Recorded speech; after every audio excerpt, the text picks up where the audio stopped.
Will these be the best, most vibrant plants ever this year? No. But was it simple and very easy to do?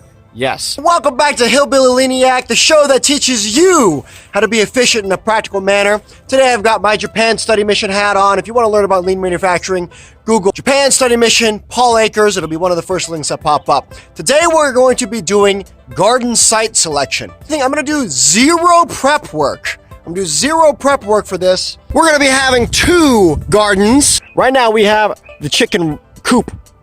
This section is going to be the chicken run on the slope. This will be a garden right there. When it rains, the water will come down and rush onto this area and keep that nice and watered for us. But I'm going to be planting things that like partial shade there. We have the first garden spot over there. Here is the second garden area. You can see the slope of this house comes down. So when it rains, this hill that brings water down doesn't rush up against the house and flood the basement. We're going to put landscape timbers. This hill slopes down this way. This slope is to carry water away and down the hill so it does not flood against the house, go into the basement. So when it rains, there's a lot of water that's hitting the side of this house and this whole area. It will hit and kind of self-water itself. That is east, this is west, so the sun's gonna come up, and pretty much about 8:30 in the morning. Should have sun for about 8 hours throughout the day. We're gonna be planting our full sun plants in here. So right now I have tomatoes and peppers, and we will start planting those next. Here it is. I have laid down landscaping timbers, and the only reason for this is so it doesn't get accidentally mowed. This guy right here, just a landscaping timber, set it on the ground. I'm not going to do a single thing else. These are just other landscaping timbers set in place. Nothing fancy.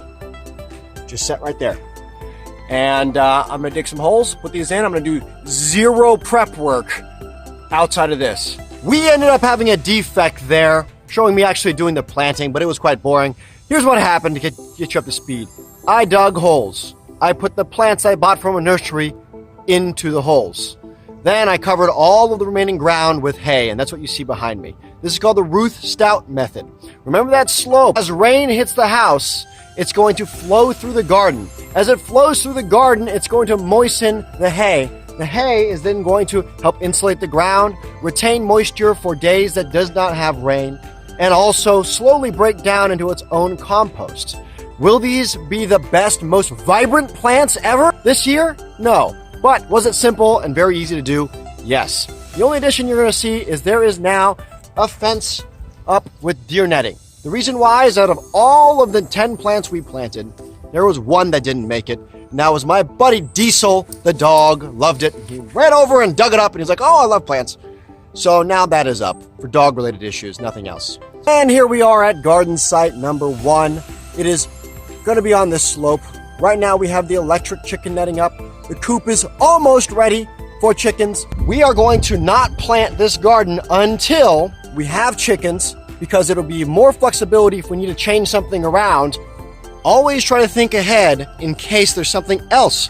What else could I do if something went wrong? But super simple. We selected a place, dug holes, put plants in the ground. I did not do very much over processing at all, and I've set this up to be extremely low maintenance. I shouldn't have to check on this very much at all this year. Following video, we're going to be doing a trellis system, so stay tuned for that.